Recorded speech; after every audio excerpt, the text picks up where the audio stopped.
Hey, it's KB5MIQ Big Boy with a little short intro here to this video. And I'm sorry this camera's backwards tonight, but I've had a little problem with the other way, so I'm just going to do it this way for this video. Jeff made another antenna. He made a homemade rotatable dipole for single band dipole for 10 meters. Hey, Ham Radio Cat. Aaron, old buddy, #1 fan, old Ham Radio Cats in this one, and they're going to be in the other video too. I made this 10 meter rotatable dipole. Like I said, 10 meters is one of our favorite bands to work. And he made a point in this one, and you'll see it in the video, he made this out of just stuff he had around the house. He has no money invested in it. Just hardware and tent poles and things. He already had the coax. It's everything he made this out of was just made out of the house, trying to show how cheaply you can make antennas. Now, one thing I've always said with this channel, we're trying to promote guys to get into this HF because we all know it's an expensive hobby and the radios can be expensive, but the antennas don't have to be. You can work the world with homemade antennas, and that's really a fun part of this hobby, is making your own antennas. And if, heaven forbid, you have a blowdown, you haven't destroyed a several $100 antenna, that you can go back out there and just make you another and put it back up. Like one of my earlier videos, sorry, I got something in my eye. Jeff told me, and I got this hobby back in '91, his rule of thumb, he don't ever put an antenna up that he can't afford to have blowed down. Now, if you got more money to spend on the high dollar arrays and towers, that's great too. That's absolutely great. I'm not knocking that. I'd love to have a sure enough big array of some really high gain antennas, but I have a lot of fun with what I've got. I've worked the world with what I've got. So that's what we want to show everybody, is the ease of making antennas and getting an antenna handbook. You know, the regular ARRL handbook has a lot of stuff in it, but ARRL has an antenna handbook that is really helpful here on stuff like this. So I'm going to tag in a video behind here of us testing the antenna. He's got a little short video he made that he sent me of showing the antenna and a picture of it. And I'm going to put a few other things on the back end of it there with it. So appreciate everybody who's watched the channel. We hit 528 subscribers. Hope everybody has a great week. This is KB5MIQ Big Boy 73. Hey, good evening, KB5MIQ Big Boy. Jeff's built another antenna, and we're going to do a little testing here and let y'all listen to it. KB5MIQ. Jeff, go ahead and give us a short count and tell us what you hear, what you made there, and then I'll let Cody give you a signal report. Okay, KB5MIQ with 75DLX's WD5HKB. Got a homebrew 10 meter directional, or it's a fixed, we call it dipole up, and made it out of what I had around the house here. I found some aluminum tubing, about 3/4 diameter ID, and came out of an old tent, camping tent that I had. And it's got those tapered ends where it fits together real well. Anyway, I use that as my element, and I have it fastened to a piece of electrical conduit. It's partially zip tied and partially screwed down as well with self-tapping screws. Then I have another piece backing it,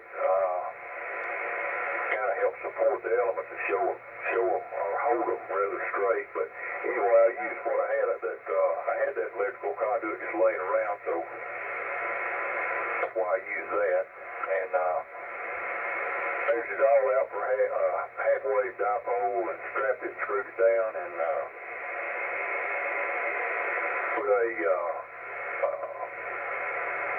U-bolt that I got from a disassembled TV antenna, put it on there to hold it with,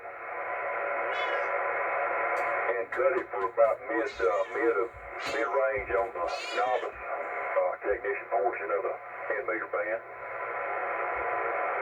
and checked it before I put it up, and checked it from 26 megahertz to 29 megahertz for standing wave for SWR. And at 26 megahertz, it was 2.1, and then started dropping from there. But the amateur portion of the band, from 28 megahertz to 29 megahertz, was 1.2 or 1.2. And about 28.5, it was 1.1. So it's real flat all the way across on that. A lot of band coverage, real broadbanded. And worked really good for that part there. Right now I've got it kind of pointed northwest, kind of more you, David, but not exactly, so kind of split between y'all. Now go ahead there, David. Okay, Jeff, I got you a good S9 up here. That's 2 S units over what you was with that other antenna. Clarify something. Let Cody give you a signal report, and I want to ask you another quick question about it. Go ahead, W5DLX. Yeah, it's a W5DLX. Yeah, I've got you at a solid 5.6 to a 5.7 now. And usually on your other antenna, I had you about a S3 to a S4, so I can definitely tell a noticeable difference. Okay, so David was giving me about a 2S unit difference as well, so that's good. And I think I've got it kind of split between the both of you, which y'all aren't that many degrees apart from me, but I've kind of got it probably in between you, so not directly at necessarily either one of you, but and I don't have a way to rotate it right now other than go out there and Armstrong and pole around, but we'll just kind of go with that, I guess, right now. That's good. The receiving end of it, I can't tell a whole lot. I think I'm getting you guys because I was getting, David, I was getting you about a S9. I think it looks like I'm getting you about a 10 to 20 over now as far as reception goes. Give me a count there, Cody. Let me see what I'm getting you in. Yeah, it's W5DLX. 1, 2, 3, 4, 5. 5, 4, 3, 2, 1. W5DLX. Okay, S8 to 9 on you. Good steady S8 to 9 on you.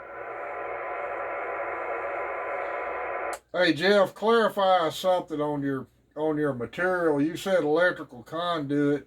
You're using the electrical PVC conduit? You didn't attach it with metal conduit. That's correct. Yeah, that's right. Just that gray electrical PVC conduit. I don't remember the diameter. It's probably an inch and a half. So probably not over an inch and a half ID, something like that on that, and then a smaller piece to back the elements up, just kind of stiffen them up a little bit. Maybe you can tell it in that video I sent, how it's kind of laid out there. But yeah, just regular plastic pipe. I would have rather used a flat piece, something like about a 1-inch thick, I say 3-inch wide or something like that, several feet long. But I didn't have anything like that, so anyway, I just used what I had around, and that's what I had that would work. So that's why I ended up using that. Okay, well I've got you good 2 S units better on ground wave than what you were, so that's great. And you made everything of this antenna didn't cost you a nickel. You made it out of everything you had just laying around the house. Is that correct? If you count the fact that I've already got some stuff from the elements, which were 10 poles.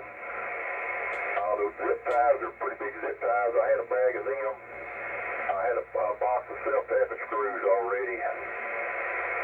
Of course, I already had the coax, and then the hardwire that I used for the, I think you can see that in the video too. I just put some studs up there for the feed point for the coax. And what I did was just crack me some eyelets on the end of my coax and hooked it up that way, and then packed it up real good for weatherproofing. But